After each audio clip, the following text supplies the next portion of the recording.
네, 이렇게 만나 뵙게 돼서 반갑습니다. Nice to meet everyone.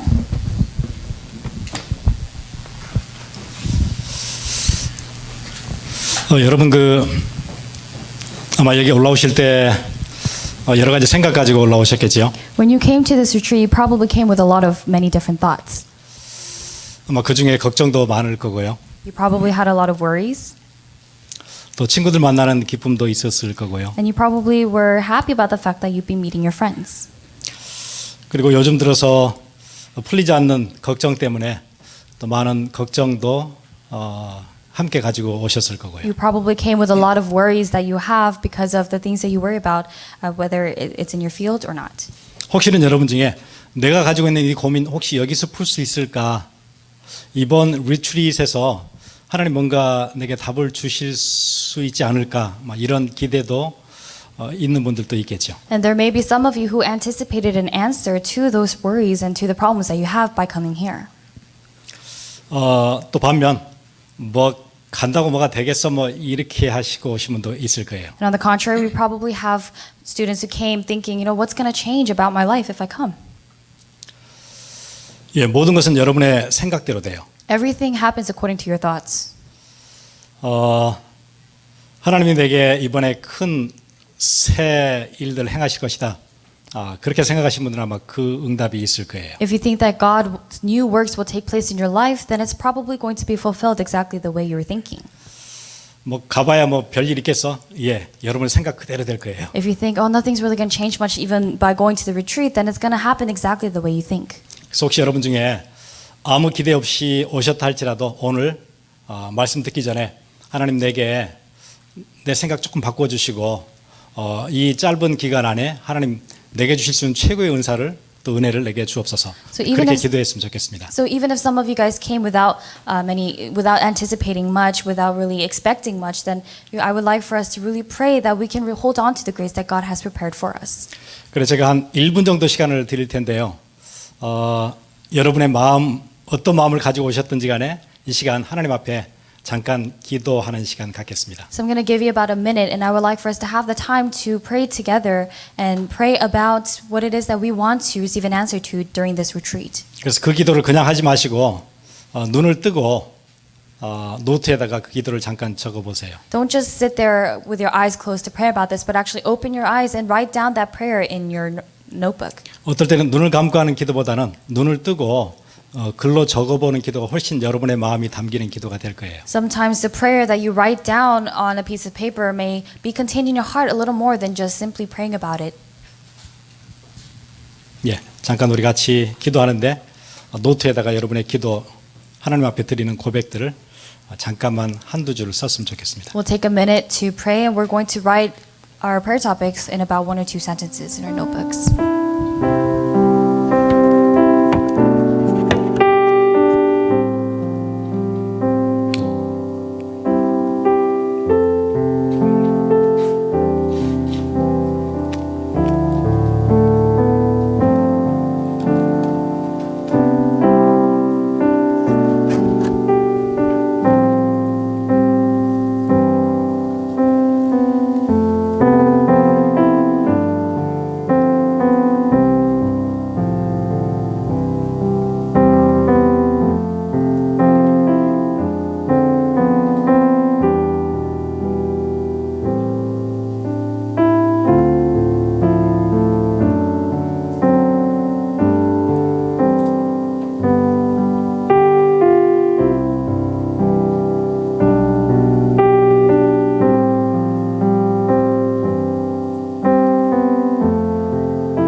하나님 우리의 생각도 하시고 여러분의 마음속 깊은 곳에 있는 작은 읍소림도 여러분 하나님 기억하고 들으세요. God knows our thoughts, and He also remembers and knows the deepest thoughts that we have inside us.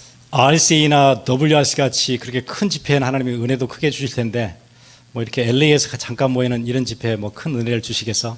예, 아마 그대로 되어질 거예요. And the grace that God gives during huge retreats like RCA may be big, but there's a grace that God has also prepared for you during this retreat. 집회가 크든 작든 하나님은 사모하는 자에게 하나님 새 은혜를 주실 것이다. Whether 그렇게 this- 믿으면 하나님이 그렇게 응답하실 거예요. Whether the scale of the retreat is big or small, if you believe that God will give you an answer, God will give you grace, and that will happen exactly the way you think so. 어제 우리 리더들은 리더 메시지를 우리 같이 들었어요. Last night we had the leaders' message for our leaders. 현실과 하나님의 약속 이 두 사이 늘 갈등하는 게 우리지요. We always are conflicted about the covenant and our reality. 교회에서 얘기하는 하나님의 약속은 있는데 내 현실은 또 쉽지 않거든요. The promise of God that is spoken about in the church is kind of different from our realities. 여러분 현실이 잘 안 되는 이유는 또 현실이 내게 굉장히 무거운 이유는 현실을 많이 생각해서 그래요. The reason why things don't really work out in your realities is because you think too much about that reality. 여러분 현실 생각하는 시간을 조금 줄이고 하나님을 많이 생각하잖아요. 그럼 하나님이 굉장히 커져요. If you shorten that time that you worry about and fuss about the reality, then the time that you think about God becomes greater. 여러분이 뭘 많이 생각하느냐에 따라서 많이 생각하면 그게 점점 커지는 거예요. Depending on what it is that you are thinking about, the more you think about it, that becomes bigger. 여러분 굉장히 걱정스러운 거 계속 생각해 보세요. 걱정 굉장히 커질 거예요. The things that you're worried about, continue to worry about them over and over again, and that worry will end up blowing up. 제가 작년 RCA에 그렇게 기억되는데 찬양하는 밤이었어요. 찬양의 밤에 찬양을 하는데 앞에 그 렘넌트들이 막 뛰면서 하길래 제가 앞에 앉아있다가 쫓겨나가지고 저 뒤에 서 있었어요. So this happened last year during the Remnant Conference, but what had happened was during praise night, the remnants were sitting in the front and they were dancing and they were praising along, and I actually got kicked out to the back. 누가 가라고 얘기한 건 아닌데 제가 주위를 이렇게 보니까 저는 너무 그 이 열띤 분위기에 좀 안 맞는 것 같아서 제가 뒤로 갔어요. No one actually told me to go to the back, but I thought that, me just standing there had nothing, didn't really go along with the atmosphere there, so I took myself to the back. 그래도 마음으로 같이 찬양하다가 찬양을 계속 하는데 가사가 묵상이 되고 진짜 제게 하나님이 정말 크신 분이었어요 그때요. And during that time was the time that I was praising along, and that's when God felt so great to me. 짧지만은 하나님께 이렇게 좀 고정하고 집중하고 하나님 묵상에 대해 하나님이 저게 진짜 크신 분이었어요. Although it was a very short time, during that time I was meditating on God's word, God was such a great figure to me.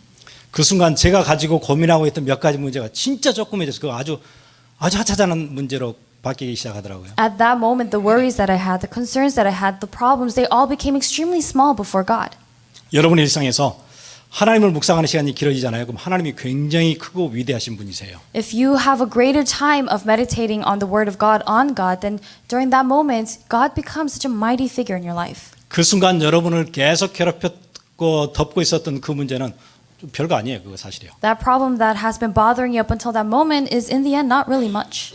근데 하나님 묵상하는 시간 대신에 여러분의 문제를 너무 오랫동안 묵상을 오래 해온 거예요. 깊이 하고. 그래서 문제가 큰 거예요. But the problem that you face seems so much bigger because that's what you're focusing on. That's what you're focusing all your energy on. 다윗이 들판에서 하나님을 묵상하는 시간을 많이 가졌더니 자기 문제가 별거 아니었어요, 사실이요. David, when he really gave a lot of time to worship God, when he was concentrating on God, the problems that he had was nothing.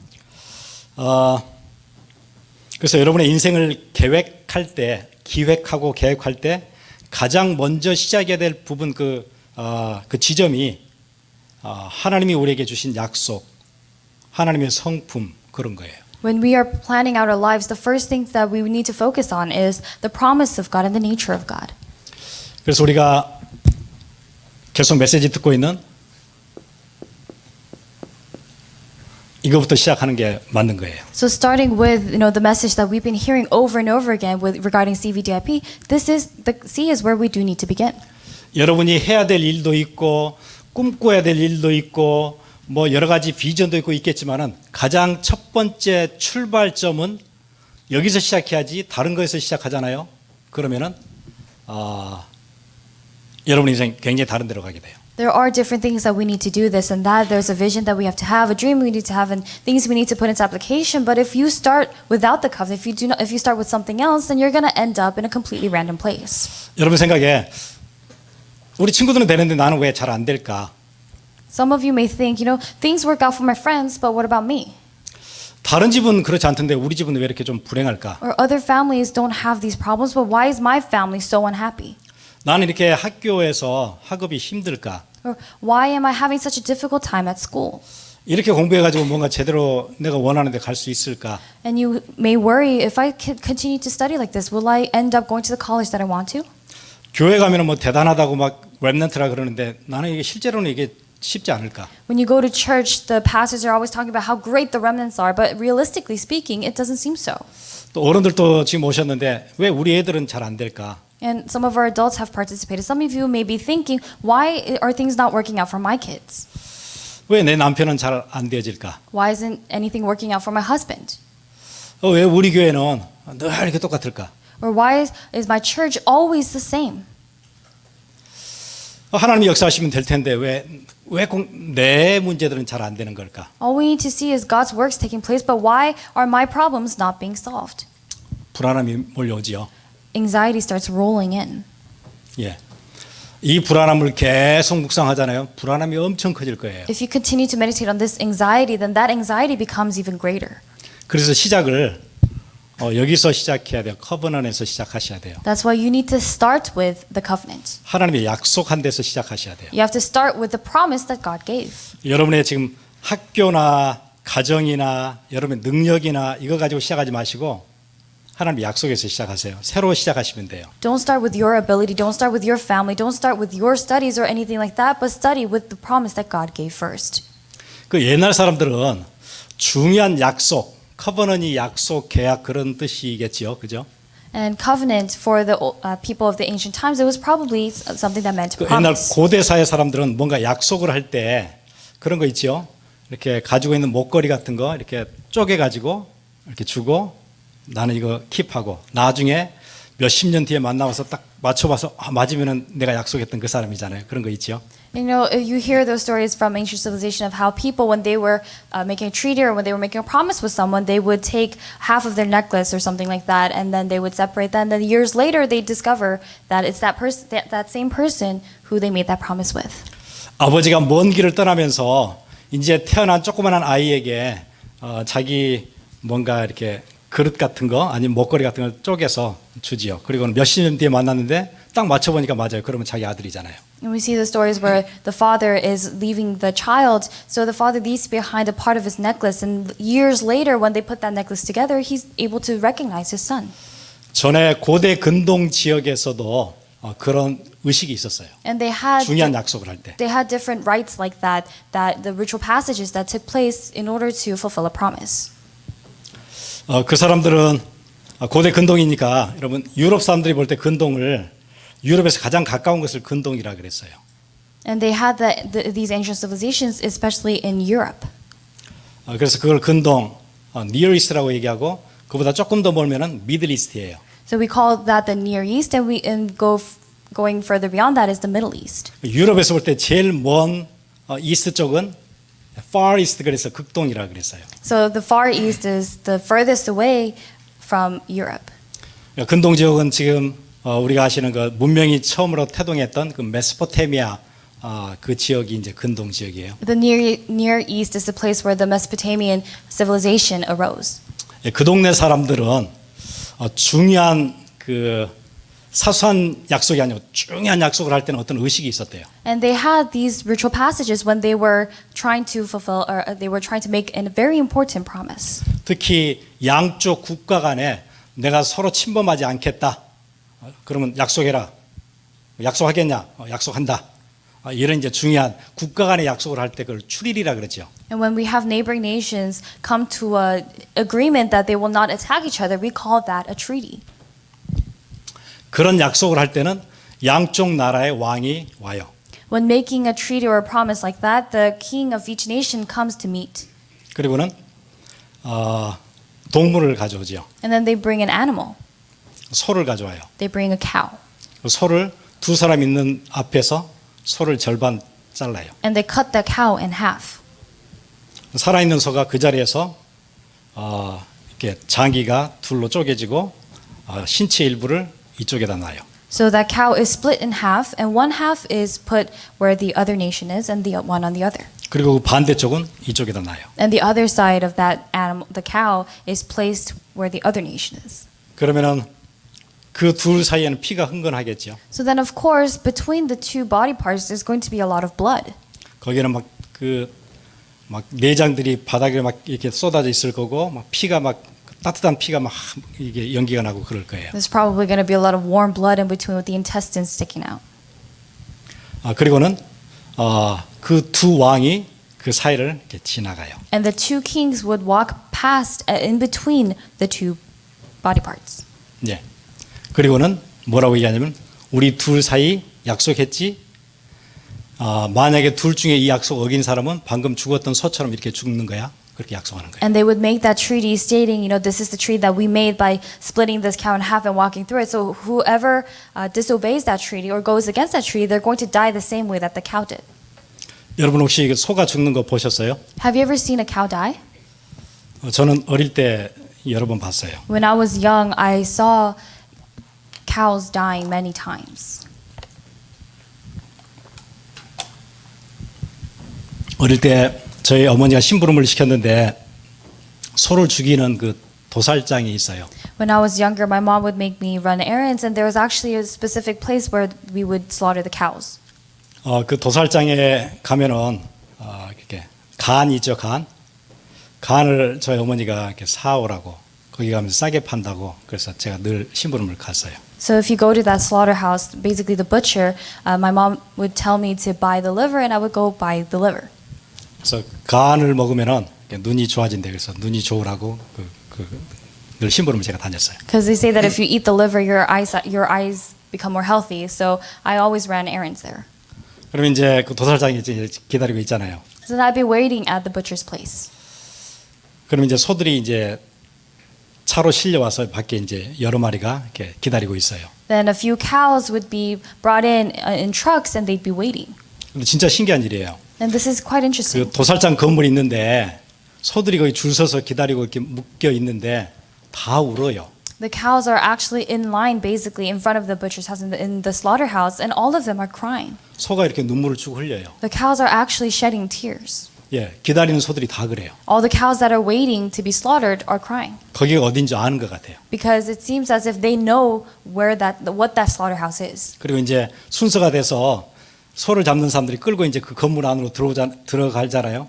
절대 안 들어가요. And when the time comes for the cow that's next in line to move in, when the butcher is trying to drag the cow in, the cow doesn't budge.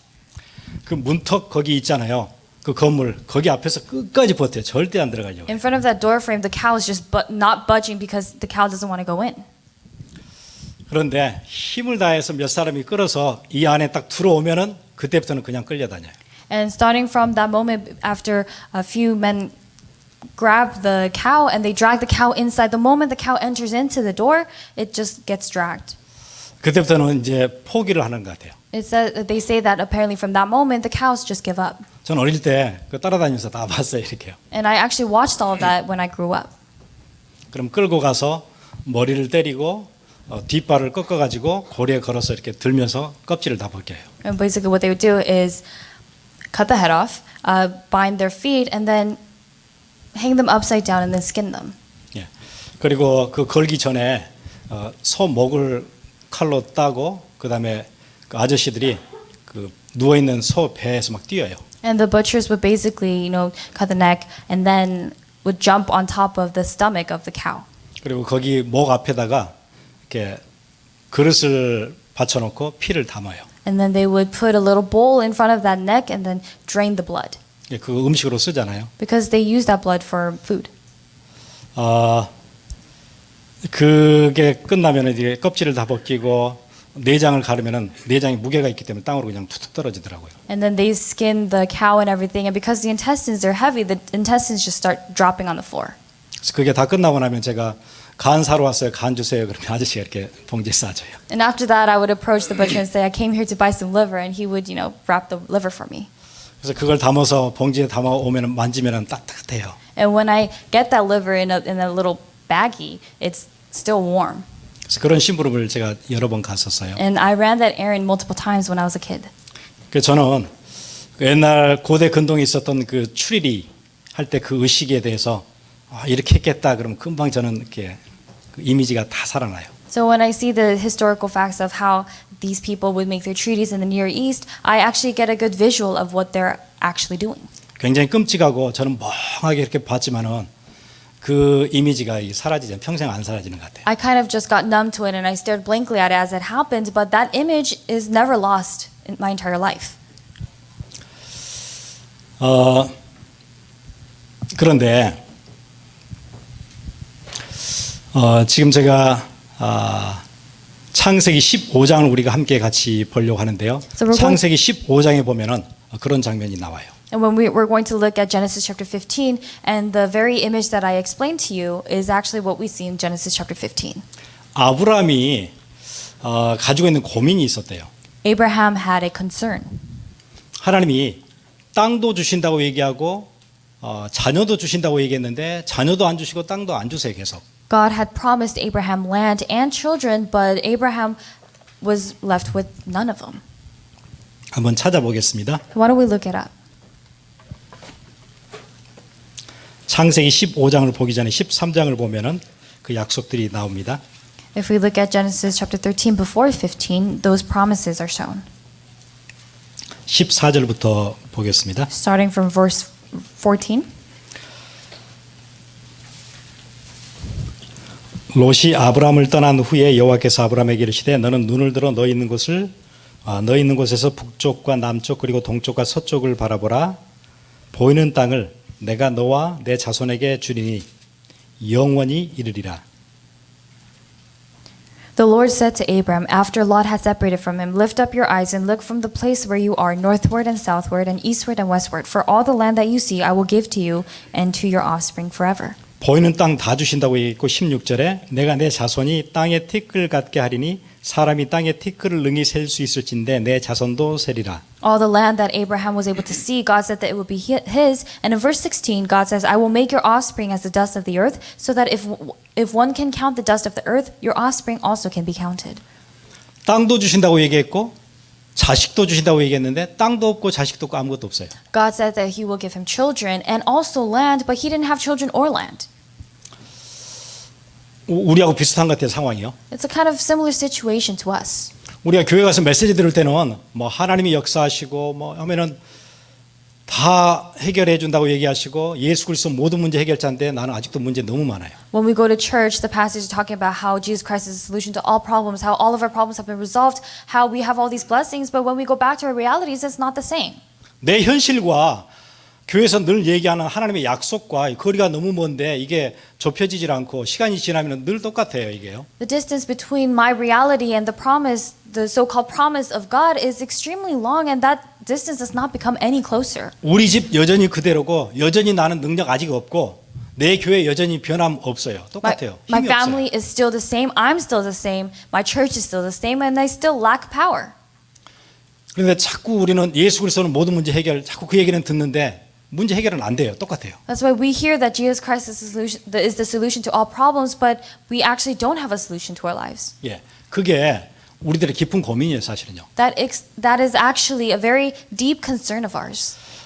우리 렘넌트들만 고민하는 게 아니고 어른들도 똑같은 고민을 가지고 있어요. Not only do our remnants worry about this, our parents, the adults actually worry about this too. 사실 얘기를 막 하지 못해서 그렇지 마음속 깊은 곳에는 그런 고민이 있어요. It's just that the adults are not able to express it as much, but they do have these concerns in the deepest parts of their hearts. 그런 얘기를 편안하게 할 수 있는 분위기가 안 되는 것 같아서 내가 얘기를 안 하는 것뿐이지 우리들 속에는 그런 불안함이 있어요. People do have that anxiety. It's just that they don't think that it's the right atmosphere for them to be honest about it. 어른들은 이렇게 가다가는 그냥 내 인생 이대로 끝나지 무슨 변화가 있을까 이 생각이 계속 드는 거예요.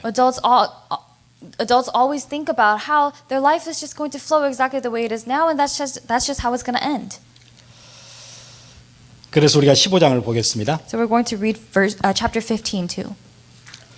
이후에 여호와의 말씀이 환상 중에 아브라함에게 임하여 이르시되 아브라함아 두려워하지 말라 나는 내 방패요 너의 지극히 큰 상급이니라. That's why in verse 1 of chapter 15 it says, After this the word of the Lord came to Abram in a vision. Do not be afraid, Abram. I am your shield, your very great reward. 이런 고민 속에 살고 있는 아브라함에게 어느 날 갑자기 하나님의 임재가 임했어요. Abraham, who's living with these concerns and worries, one day all of a sudden the Lord came upon him. 그리고 첫 번째로 하나님이 하시는 얘기가 두려워하지 말라는 거예요. And the first thing that the Lord says is, Do not be afraid. 지금 굉장히 불안하고 두려운데 오시자 마시자 첫 번째 하신 얘기가 두려워하지 말라는 거예요. Abraham is extremely anxious and he's fearful, but the first thing that God says when he comes to Abraham is, do not be afraid. 어느 순간 하나님께서 하나님의 임재가 나타나서 여러분에게 두려워하지 말라 이렇게 얘기하시는 거예요. One day, all of a sudden, God will also come upon you and say, do not be afraid. 어떻게 알았을까요? 아브라함의 불안하고 두려워하는 것을. How do you think God knew of Abraham's fears and anxieties? 그때 2절에 아브라함이 이르되 주 여호와여 무엇을 내게 주시려 하나이까 나는 자식이 없사오니 그렇게 얘기해요. But in verse 2, Abraham responds to God by saying, O Lord God, what will you give me, for I continue childless? 불안함의 근거가 뭐였어요? 자식이 없잖아요 지금. What was the source of his anxiety? It was the fact that he did not have a child. 여러분 자식이 없다는 얘기는 지금 우리가 자식 없는 거하고 완전 다른 얘기예요. 고대 사회에서는 무조건 자식이 있어야 돼요. During that time, being childless is completely different from being childless now. During that time, they needed to have a child no matter what. 왜냐하면 옛날 사람들은 다 노동력을 가지고 집안이 일어나기 때문에 자식들 중에 여자보다는 남자들이 많이 있어야 돼요. 자식이 10명 있는 집과 자식이 1명 있는 집은 노동력이 완전 다르잖아요. Why? Because they needed that manpower, that workforce to labor. So it's a complete different story to have a family with 10 different sons and a family with no sons. 남자 아들이 한 10명 된다. 그 집은 걱정할 게 없어요. If a family has about 10 sons, there's nothing for them to worry about. 그런데 남자 자식이 한 명도 없다. 그럼 그 집은 먹고 살 게 없는 거예요, 앞으로요. But if a family has no sons at all, then it's going to be difficult for them to survive. 그러면 땅도 살 수 없는 거고 먹고 사는 것도 힘들고 모든 게 힘들어요. They can't buy land, they can't really find anything to eat, and it's hard for them to survive. 그래서 나는 자식이 없사오니 나의 상속자는 이 다메섹 사람 엘리에셀이니이다. For I continue childless, and the heir of my house is Eleazar of Damascus. 자기 집에서 일하고 있는 이 엘리에셀이라는 사람을 그냥 자식처럼 해서 그냥 상속자로 해야 될 것 같습니다. 그렇게 얘기하는 거예요. He was basically saying that this worker that I have, Eliezer, he's my only heir that I could give my fortune to. 하나님이 이렇게 대답하시죠. 4절에 여호와의 말씀이 그에게 임하여 이르시되 그 사람이 내 상속자가 아니라 내 몸에서 날 자가 내 상속자가 되리라 하시고. In verse 4, God says, And behold, the word of the Lord came to him. This man shall not be your heir, your very own son shall be your heir. 아니다. 네 몸에서 나게 될 거다. 그리고는 그를 데리고 밖으로 데리고나 밤이었던 것 같아요. And God says to Abraham, No, you will have your own very son as your heir. And I guess it was night because God took him outside. 그를 이끌고 나가 이르시되 하늘을 우러러 무뼈를 셀 수 있나 보라. 또 그에게 이르시되 내 자손이 이와 같으리라. And he brought Abraham outside, and God said, Look toward heaven and number the stars, so shall your offspring be. 예. 그러면 저기 있는 하늘의 별같이 내 자식들이 많아지겠구나. 이렇게 이제 믿어졌어요. So then Abraham believed in the fact that he's going to have as many children as the stars in the sky. 7절 보세요. 또 그에게 이르시되 나는 이 땅을 내게 주어 소유를 삼게 하려고 너를 갈대아인의 우리에서 이끌어낸 여호와니라. And then in verse 7, God says, I am the Lord who brought you out from Ur of the Chaldeans to give you this land to possess. 여기서 또 땅 얘기를 다시 또 꺼내시죠. And God once again mentions land. 예. 지금 아브라함에게 약속하셨던 약속이 이거 두 개였거든요. The two promises that God gave to Abraham was about his seed, his offspring, and land. 씨는 주신다고 약속하셨고, 그럼 땅 얘기를 하시니까, 그럼 땅은 주신다는데 그러면 어떻게 주실 건가요? 그렇게 또 묻는 거예요. God promised to give him his offspring, his seeds, and God also promised to give him land. So Abraham is questioning, how are you going to give me this land? 그래서 8절에 그가 이르되 주 여호와여 내가 이 땅을 소유로 받은 것을 무엇으로 알리까? In verse 8, Abraham asks God, O Lord God, how am I to know that I shall possess it? 하나님은 맨 약속만 하시고 실제로는 아직까지도 안 주시는데 그러면 그 땅을 언제 진짜 주시는 건가요? 내가 뭘로 그 약속을 믿을 수 있을까요? 이렇게 묻는 거예요. He's basically asking God, you've been promising me all of this. You've been promising this and that, but I still have nothing. So how are you going to give me this promise? How are you going to fulfill that promise? 그때 하나님이 9절에 여호와께서 그에게 이르시되 나를 위하여 3년 된 암소와 3년 된 암염소와 3년 된 숫양과 산비둘기와 집비둘기 새끼를 가져올지라 그랬어요. Then God said to Abraham, Bring me a heifer 3 years old, a female goat 3 years old, a ram 3 years old, a turtle dove, and a young pigeon. 예, 짐승을 가져오라 하나님 그렇게 얘기하세요. God is telling him to bring these animals. 그 즉시 아브라함은 금방 알아들었어요. And immediately Abraham understood. 하나님이 나와 같이 언약을 맺으려고 하시는 거구나. 그렇게 금방 이해했어요. He understood right away, oh, God is trying to make a covenant with me. 왜냐하면 아브라함이 고대근동에 살던 사람이기 때문에 그 시대 풍속을 잘 알고 있잖아요. Why? Because Abraham was someone who lived in the Near East. He knew of the different customs in that place. 그래서 따로 하나님이 얘기 주문이 없었는데도 그 다음 절 보니까 바로 10절에 아브라함이 그 모든 것을 가져다가 그 중간을 쪼개고 그 쪼갠 것을 마주 대하여 놓고 그 새는 쪼개지 아니하였으며 그랬거든요. And although God did not give further instructions, we see that Abraham right away in verse 10, he brought him all these, cut them in half and laid each half over against each other, but he did not cut the birds in half. 아브라함이 뭐 한 거예요? 동물들을 쪼개서 한쪽은 이쪽에 놓고 한쪽은 이쪽에 놨어요. What did Abraham do? Abraham cut the animals in half and put one part on one side and the other part on the other. 그리고는 밤이 됐다고 얘기했어요. And it says that the sun went down. 12절에 해질 때 아브라함에게 깊은 잠이 임하고 큰 흑암과 두려움이 크게 그에게 임하였더니 In verse 12, as the sun was going down, a deep sleep fell on Abraham, and behold, dreadful and great darkness fell upon him. 낮에 그렇게 해놓고 밤까지 기다리는데 밤이 캄캄해졌어요. That happened during the daytime, and as the sun went down, he fell asleep. 아무것도 보이지 않는 밤이었던 것 같아요. I think it was a night that was so dark that you couldn't really see anything. 동물들은 쪼개서 놨는데 밤이 깊었어요. 그래서 무서웠대요. The animals were all cut in half, but the sun had set, so it was a very frightening moment. 17절 보세요. Read verse 17. 해가 져서 어두울 때 연기 나는 화로가 보이며 타는 횃불이 쪼갠 고기 사이로 지나더라. When the sun had gone down and it was dark, behold, a smoking fire pot and a flaming torch passed between these pieces. 어떤 화로가 보이더니 거기에는 타는 횃불이 보였어요. 캄캄한 밤에 횃불이 확 타는 화로가 있으니까 얼마나 잘 보여요. It's a very, very dark night, so a smoking fire pot, a flaming torch passing by that is extremely clear, and it's very clear. 뭘 본 거예요? 하나님의 임재를 본 거예요. What did he see? He saw that the Lord had come upon him. 이 타는 횃불이 어디로 지나갔대요? 쪼갠 고기 사이로 지났더라 그랬거든요. Where did this flaming torch and smoking fire pot go through? It passed between these two pieces that were cut in half. 예, 아까 얘기했던 고대 근동의 그 추리리 맺는 거하고 똑같은 의식이 지금 벌어진 거죠. This is basically the same ritual as what happens during the ancient times. 타는 횃불이 쪼갠 고기 사이로 휙 지나갔어요. A flaming torch passed through these animals that were cut in half. 아브라함이 그 모습을 지켜봤어요. And Abraham watched that. 그리고는 바로 그 다음 절에 뭐라고 얘기하냐면은 그날에 여호와께서 아브라함과 더불어 언약을 세워 이루시되 언약을 세웠대요. And the verse after that, it says, "On that day, the Lord made a covenant with Abraham, saying, to your offspring I give this land, from the river I give this land." 하나님이 뭐 약속을 하신 거예요? What did God promise? 너에게 씨를 준다는 것과 땅을 준다는 것 내가 약속하는데 어떻게 약속해요? 니네들이 추리리를 맺는 것처럼 계약을 맺는 것처럼 내가 그렇게 약속한다. God promised, I will give you land and I will give you offspring, and I'm keeping this promise and I'm making this promise in a way that you do it with other people.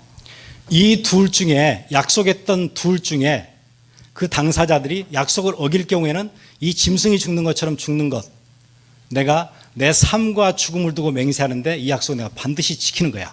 Basically, God is saying the very concept of how when two parties are making a treaty or a promise, whoever goes against that, they have to die the way that that animal did. God is saying, I'm staking my life as well to give you this promise. I'm going to fulfill it.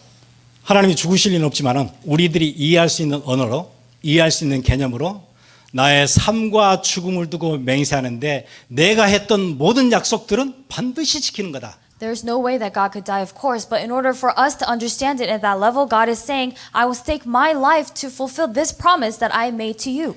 땅이나 씨 때문에 내가 약속했던 것 때문에 이게 이루어질까 안 이루어질까 절대 의심하지 마라. 내가 반드시 그건 내가 지키는 거야. God is saying, do not ever doubt that I will not keep this promise of giving you your offspring and your land. I will keep it. 예, 그게 언약의 가장 중요한 기본 개념이에요. That's the most important basic concept of the covenant. 그래서 우리가 언약을 붙잡았다는 얘기는 하나님의 삶과 죽음을 두고 했던 맹세를 붙잡은 거예요. So the fact that we are holding on to the covenant means that we are holding on to this promise that God has staked his life on. 우리가 왜 이렇게 흔들리고 왔다 갔다 하고 이게 되나 안 되나 왜 그런 생각이 들어요? Why do we waver back and forth thinking about what's going to happen and what's not going to happen? 하나님이 약속하신 언약에 대한 기본 개념이 이렇게 흔들려서 그러는 것 같아요. It's because the very concept, the basic concept of this covenant is wavering back and forth. 약속이 분명하면은 내가 흔들릴 필요가 없는데 약속이 희미하니까 이게 되나 안 되나 계속 헷갈리는 거예요. 현실 보면서 늘 힘든 거예요. If the promise is clear, there's no reason for us to waver or shake back and forth at all. But because that promise is very vague, we think about the things, we talk about how things are going to happen and not going to happen. 그래서 커버넌이라는 이 기본 개념은 그런 거예요. So the basic concept of covenant is this.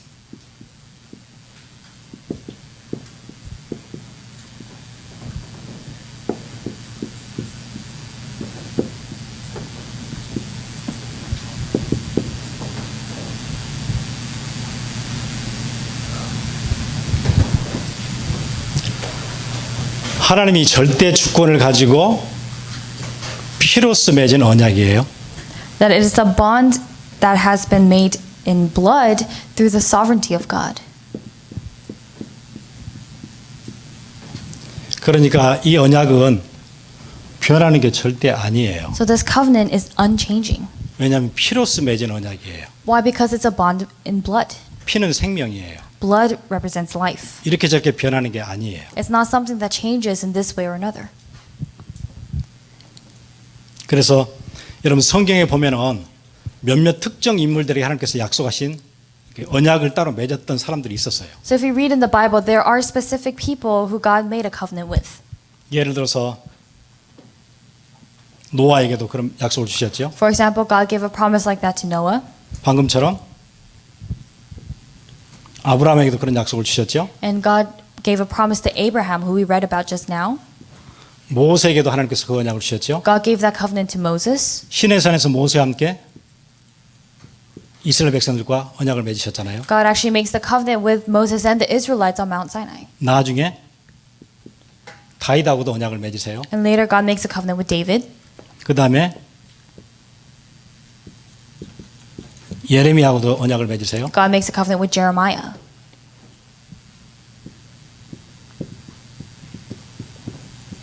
나중에 제자들과도 언약을 맺으시죠. And then God makes a covenant with the disciples. 그리고 하나님께서 이들과 언약을 맺을 때 기본 개념이 뭐냐면은 우리도 그 허리 안에 같이 들어 있었대요. When God makes these covenants, it's referred to that we are also in the midst of that.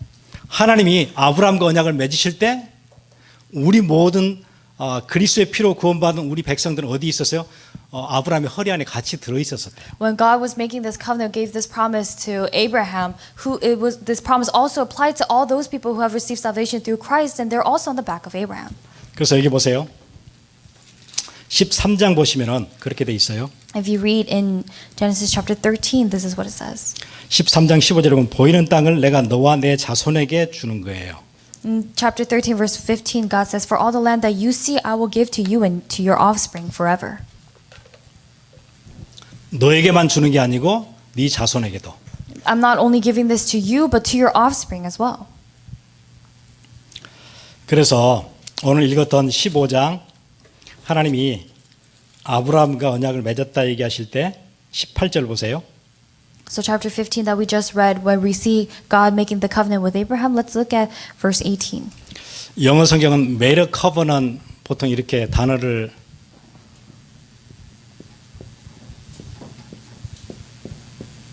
이렇게 쓰는데 원래 이 히브리 사람들이 쓴 그 성경에는 이렇게 돼 있어요.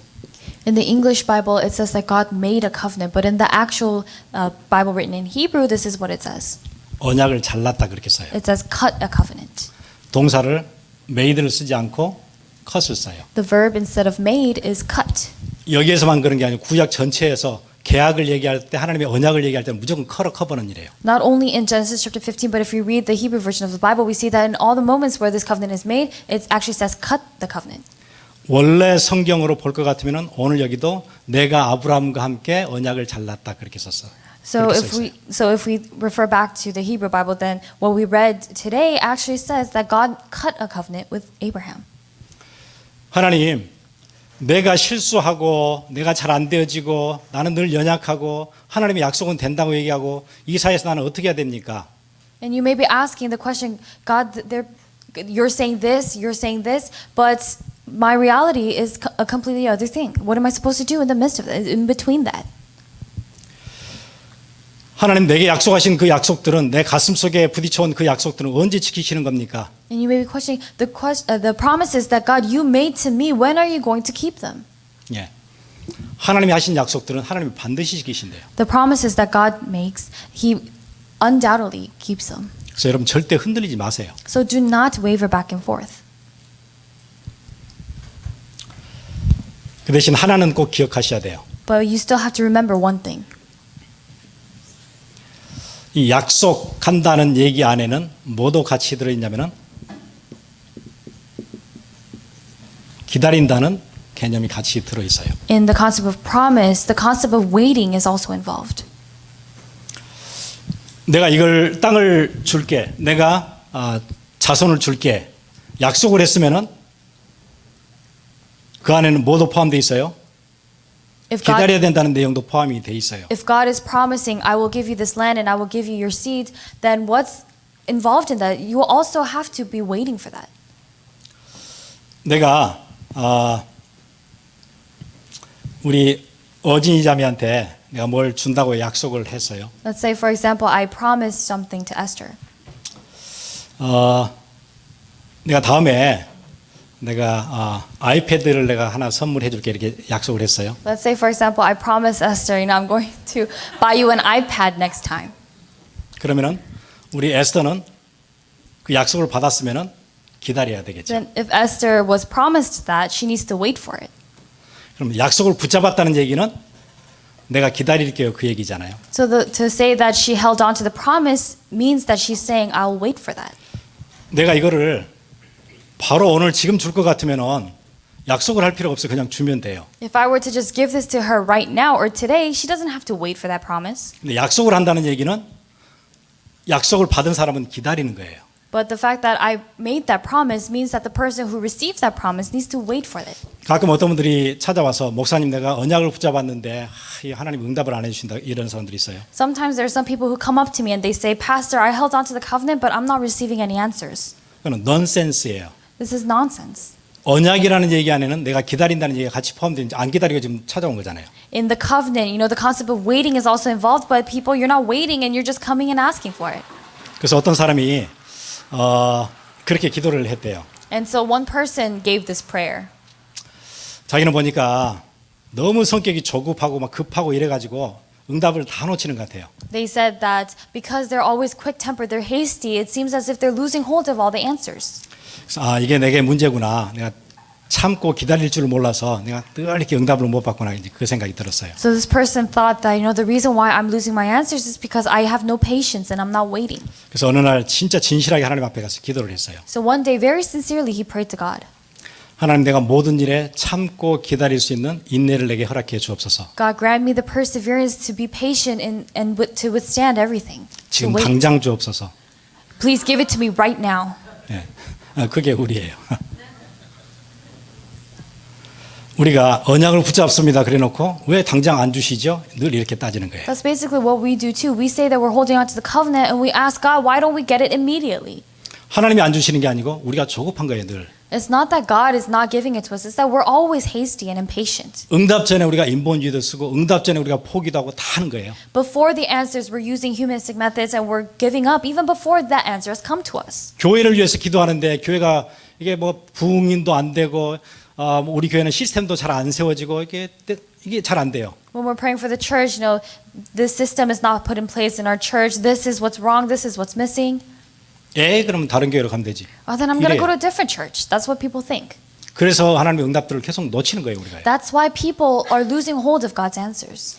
하나님이 한 렘넌트가 그 교회를 세우고 지키고 기도하고 있을 때 하나님께서 그에게 지혜도 주시고 나중에 경제력도 주시고 탤런트도 주시고 다 주실 텐데 못 기다리는 거예요. When a remnant is really praying for the church and building up the church, raising the church, then God will grant the wisdom and the answers and everything to that remnant, but that remnant is not waiting for that. 예. 언약 안에는 뭐가 같이 들어있어요? 기다린다는 개념이 같이 들어있어요. The concept of waiting is also involved in the covenant. 그래서 앞으로는 그런 얘기 절대 하지 마세요. So don't say that anymore. 언약을 붙잡았는데 하나님 응답 안 해주신다 그런 얘기 하지 마세요. Don't say things like, I held on to the covenant, but God's not giving me an answer. 하나님은 삶과 죽음을 두고 맹세하는데 이 약속 내가 반드시 지켜 그렇게 약속하셨어요. God promised, I swear on my life, and I'm staking my life for this, and I will keep this promise. 그리고요 여기 보면은 17절에 조금 이해 안 되는 얘기가 하나 나와요. In verse 17, there's something that we can't really understand. 타는 횃불이 쪼갠 고기 사이를 지나갔대요. The smoky fire pot and flaming torch passed between the pieces. 근데 원래 고대 근동에 그 추리리로 할 것 같으면은 양쪽 왕이 같이 걸어가야 되거든요. And in the ancient times in the Near East, when they're having this treaty, both kings of both nations need to actually walk through that. 그러면 아브라함과 하나님이 같이 걸어갔어야 돼요. So then what should have happened was Abraham should have walked through that with God. 그런데 아브라함은 지켜보고 있었고 타는 횃불만 쪼갠 고기 사이를 지나가고 언약이 끝났다 이렇게 얘기하거든요. But while Abraham was just watching, the flaming torch passed between the cut pieces, and it says that that covenant was made and it was over. 뭔가 하나가 미싱 됐잖아요. There's something missing there. 왜 그랬어요? What was it? 이게 약속이 좀 불완전해요. The promise is kind of unstable. 왜 그럴까요? Why is that?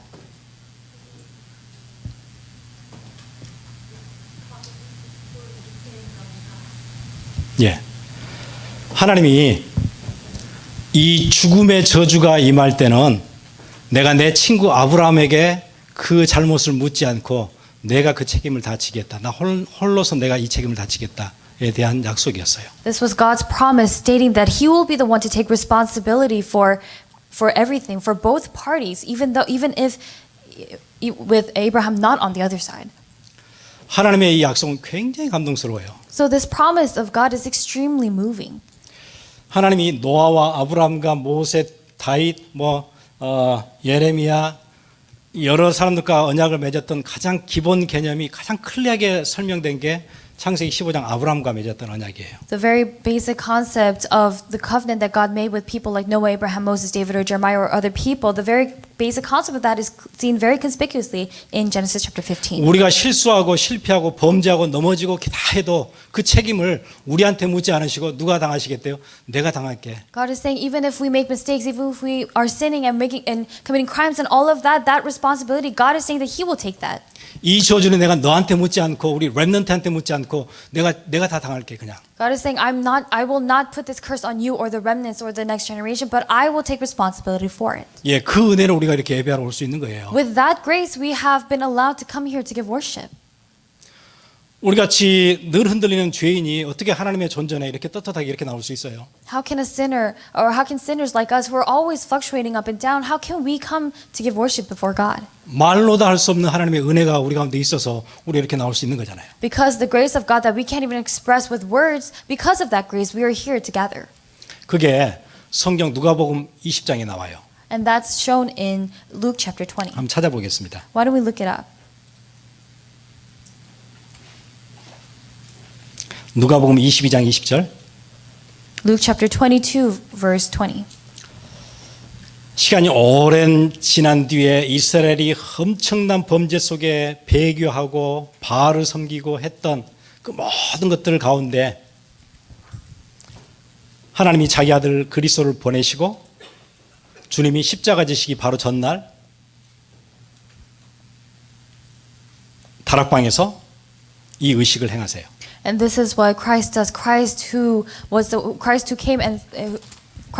one who to come and resolve all of the sin. This is what he says basically in that upper room meeting before his crucifixion. 예, 이 누가복음 22장은 성경 전체 중에 가장 피크예요. 이게 썸밋이에요. Luke chapter 22 is actually the very peak, the summit of the entire Bible. 구약의 모든 그림자들과 상징들과 이것들이 실제 가장 피크를 이루면서 그리스도의 사역이 붐 하고 터지는 게 누가복음 22장이에요. Luke chapter 22 is the moment where all the silhouettes and all the symbolism that was referred to in the Old Testament comes and makes a boom. 한번 같이 보겠습니다. 20절입니다. Let's read verse 20 together. 저녁 먹은 후에 잔도 그와 같이 하여 이르시되 이 잔은 내 피로 세우는 새 And 언약이니. likewise the cup after they had eaten, saying, This cup that is poured out for you is a new covenant in my blood. 예, 곧 너희를 위하여 붓는 것이니라 그랬거든요. This cup that is poured out for you. 예수 그리스도가 왜 죽으셨지요? Why did Jesus die?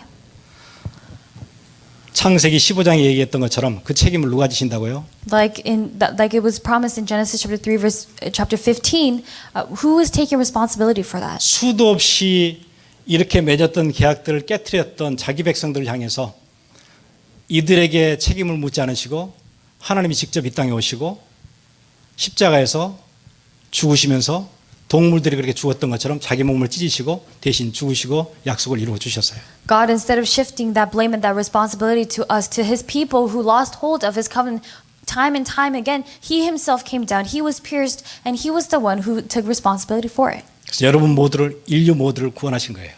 And he saved all of humanity. 하나님 택한 자들을 다 구원하신 거예요. God saved all those he chose. 우리가 그 은혜 아래 지금 같이 있는 거예요. And we are in the midst of that grace together. 예수님 십자가 지실 때 이렇게 얘기하시죠. 이것은 나의 몸이니 받아 먹으라. 이것은 내가 만일 위하여 흘리는 계약의 피니 곧 받아 마시라. 어떤 피예요? 계약의 피였대요. 그 계약이 어떤 계약이었어요? 예, 옛날 맺었던 그 계약이었어요. And Jesus was saying, take this and divide it amongst yourselves. He was talking about his blood. And what does that blood represent? It represents life. And the promise. 예, 우리 함께 같이 기도하겠습니다. Let us pray. 여러분의 CBDIP 어디서 시작하면 되죠? 하나님의 약속에서 시작하셔야 돼요. And as I said before, when you start your CVDIP, what do you need to start with? You need to start with God's promise. 우리가 말씀 받은 그 말씀들이 우리에게 언약이 되잖아요. The word that we receive, it becomes a covenant to us. 그럼 하나님이 성취하실 언약이에요. And then it's the covenant that God will fulfill. 그건 얼마나 언약은 정확하냐면은 시대는 변하고 환경은 변해도 말씀은 하나님의 약속은 절대 변하지 않는다 약속하셨거든요. And the covenant is so accurate that God said that covenant, that word will never change despite the surroundings changing. 그래서 그는 피의 언약이에요. That's the covenant of the blood. 함께 같이 기도하겠습니다. Let us pray together.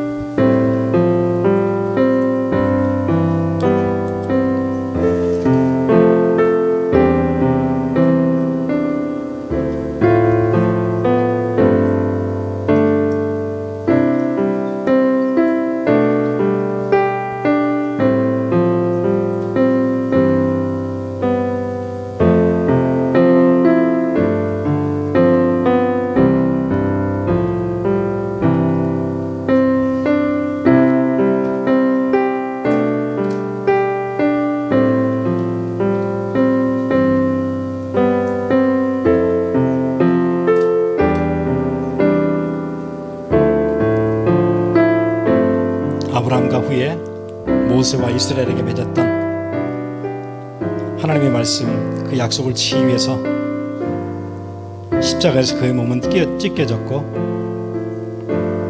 그의 몸이 찢겨지기 바로 전날 예수님 그 사랑하는 제자들과 함께 마지막 저녁 식사를 같이 하지요. Jesus Christ, who came to die on the cross for us, to be pierced for our sins, the night before his crucifixion, he has his Last Supper with his disciples. 이것은 내가 만일을 위하여 흘리는 계약의 피니 모두 받아 마시라. He said, "This is the. For I tell you, from now on, I will not. This fruit, this blood, is given to you. This cup that is poured out for you is the new covenant in my blood." 우리 하나님께 한 번 더 같이 고백했으면 좋겠습니다. And I would like for us to confess this to God once again. 하나님의 약속에 있어서 흔들리지 않도록 내 마음을 늘 붙잡아 주옵소서. Let's pray so that God really takes hold of our hearts so that we no longer waver. 현실 때문에 상황 때문에 너무 많이 흔들리고 요동치는 내 마음을 주의 성령께서 붙잡아 주옵소서. Let's pray that the Holy Spirit truly grasps hold of our hearts so that our hearts that are full of anxiety no longer shakes. 그 약속에 내 비전도 내 주임도 또 내 이미지도 또 내가 현실에 나가서 싸워야 되는 싸움도 싸우게 해 주옵소서. And let's pray so that we are able to fight the battles and the war that we need to fight in our realities as well as the spiritual battles.